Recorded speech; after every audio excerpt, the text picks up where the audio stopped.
¿Qué tal? Buenos días de nuevo, señores. Vamos a continuar con el curso de Solvencia 2, con este apartado, en concreto el apartado de Pilar 2, la parte cualitativa. Ya hemos hablado de lo que era la antigua solvencia, ¿no? Solvencia 1, que el regulador me decía qué tenía que hacer y cómo tenía que hacerlo. Con Solvencia 2 el regulador me dice qué tengo que hacer, pero no me dice cómo hacerlo, con lo cual lleva más a la autorregulación. Siempre con el ejemplo de este chico responsable que pide mayor libertad de acción versus otro chico que no es tan responsable y tiene que estar en un entorno regulado. Vamos a hablar en esta parte del Pilar 2 del gobierno corporativo, dividiéndolo en dos apartados, lo que es el sistema de gobernanza y lo que es el ORSA. Ahora vamos a detenernos en ambos dos. El sistema de gobernanza, a su vez, se divide en 4 funciones clave y 4 políticas escritas, también vamos a llamar claves a contemplar. Las funciones clave del sistema de gobernanza son gestión de riesgos, auditoría interna, actuarial y verificación de cumplimiento. Repito, el sistema de gobernanza tiene 4 funciones clave y 4 políticas escritas clave.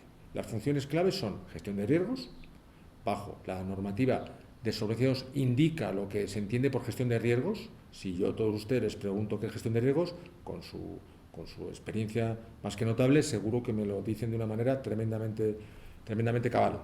Pero es que la normativa ya me ha dicho lo que es gestión de riesgos. Si recuerden, los apartados cuantitativos hablamos riesgo de suscripción, riesgo de mercado, riesgo de contraparte, riesgo operacional, así sucesivamente. Todas esas acciones cuantitativas que yo voy a cometer con mis riesgos me piden que las explique y las valore. Y sobre todo, muestre cómo las controlo. Recuerden que aquí el problema no es el riesgo, sino el control del mismo. Una compañía que asuma determinados riesgos controlados tiene mucho menos problema que una compañía que asuma menos riesgo pero sin control. El problema, como actuario, así se lo comento, es el control del riesgo, no el riesgo en sí. Luego tenemos la parte de auditoría interna, que aquí va a tener el componente de revisión y de independencia. Tenemos también una tercera función clave que es la actuarial. Es decir, esta parte actuarial quizá no siempre desempeñada por actuario, fíjense ustedes la paradoja al respecto, es de alguien que pueda revisar los criterios que el actuario ha empleado. Lo más lógico sería que fuese un actuario, pero a lo mejor hay determinados criterios que, insisto, es buscar la lógica y cómo se encuadran dentro de la empresa. Un actuario puede tener a veces criterios que no encuadren dentro de la empresa, por eso se pide un revisor a la función, dentro de esta función actuarial, a la labor del actuario. Y terminamos con la verificación del cumplimiento. Todos los componentes normativos, que cada vez son más, tiene que haber una función clave que los coordine. Todas estas funciones claves eran lo anteriormente les digo hasta el año pasado, segunda línea de defensa. Gestión de riesgos, auditoría interna, actuarial y verificación de cumplimiento, excepto auditoría interna, que conformaba la tercera línea de defensa.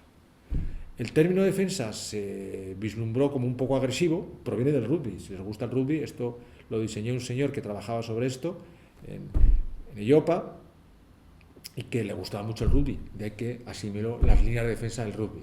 Pues se quitaron las líneas de defensa y se han quedado en líneas. Tenemos la primera línea, que es aquella línea del desempeño normal de la actividad de la compañía aseguradora, una segunda línea, que es la que vamos a llamar, va viendo la globalidad bajo un prisma más de empresa, no de negocio, gestión de riesgos, verificación de cumplimiento y actuarial, y por último tenemos la tercera línea, que es la auditoría interna. Pues bien, todas estas funciones clave, que las puede tener la empresa in-house o externalizadas, requieren 4 políticas escritas clave. Ojo, políticas escritas, estas le vamos a llamar las claves fundamentales. Hay muchas más políticas escritas. En algún cliente, con el supervisor, nos ha llegado a pedir hasta 24 políticas claves. Pero las básicas son estas 4 que les voy a decir. Gestión de riesgos y auditoría interna. Si se dan cuenta, coinciden las funciones con las políticas escritas. Control interno y externalización de funciones. Es decir, toda la parte de gestión de riesgos tengo que tener una política de cómo es mi idea de cómo yo gestiono los riesgos, así como mi auditoría interna.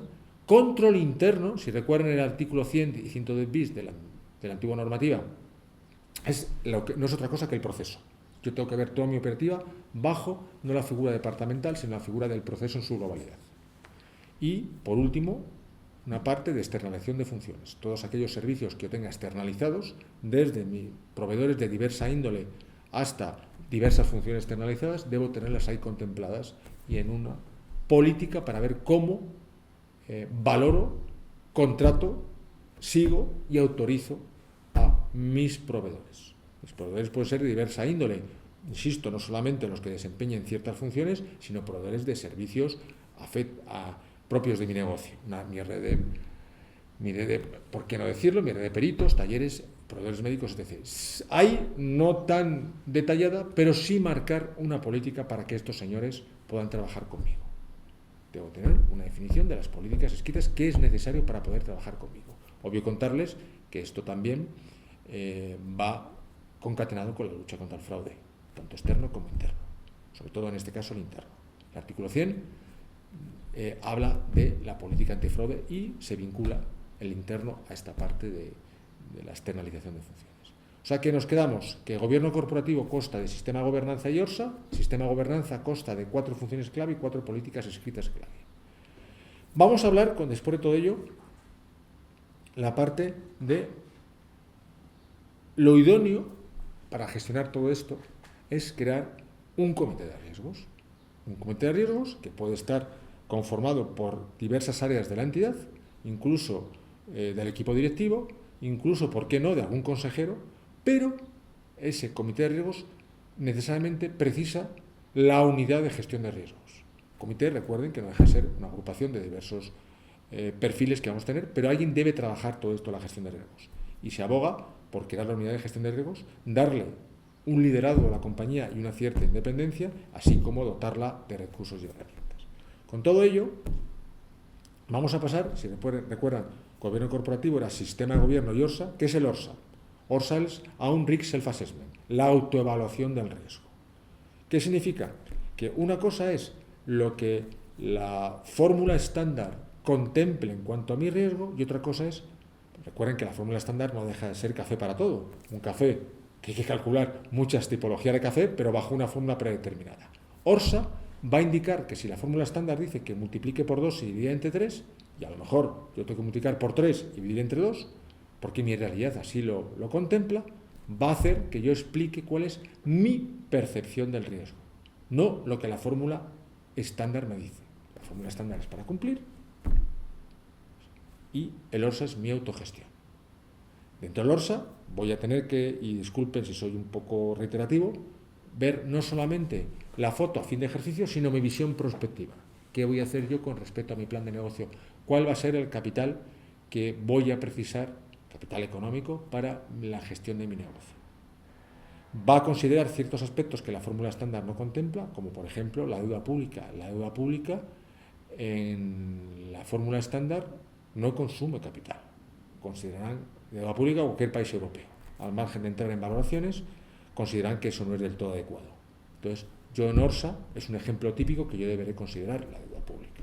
Mi operativa sí va a tener en ORSA mi own risk, como lo hago yo. Si me sale bien, me beneficiará, si no lo tengo también me penalizará. Cómo determinados productos o correlaciones los trato, cómo agrupo determinados perfiles de riesgo. Todo eso va a ser mi propio ORSA. ORSA no indican cómo hacerlo. Soy yo quien va a deber mostrar al supervisor cómo lo trabajo. Recuerden que hemos hablado del capital económico, entonces nos encontramos con el regulatorio, en el pilar 1, y el de gestión, que es el de ORSA.